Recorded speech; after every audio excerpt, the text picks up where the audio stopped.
So, I mean, Nikki, you mentioned the skills and talent crunch going on at the moment. I think we're all bombarded with it, both in our own practices and by recruitment consultants and by the profession generally.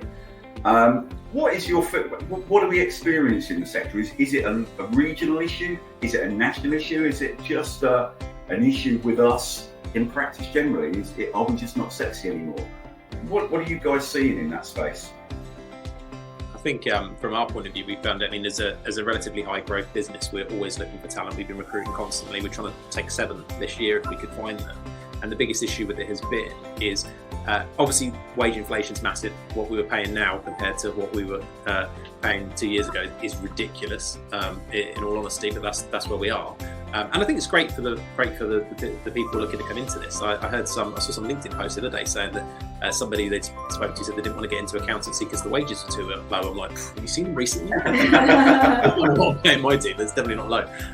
So there's that issue, and I think the mix of skills and experience. So I posted the other day about this on LinkedIn, and it got various different opinions on this. But I do feel we're in a place where in the next 5 years we're going to struggle even more on this. I remember AccountingWEB's John Stockdike telling me about he felt there was a training issue that we're seeing now that actually dates back to when we were in the financial crisis. And I think we're in that place now where we're just going to hammer it more because we're doing working from home, and there's a lot of talk about working from home and all this kind of stuff. But in a professional services environment, I think it's very difficult to learn by osmosis and be exposed to all these things if you're in that environment. So I'm concerned with the skill shortage. I think it's a scary place right now if you're 19, 20, 21 wanting to come into practice world, at least, if you can't get access to people regularly to help train you.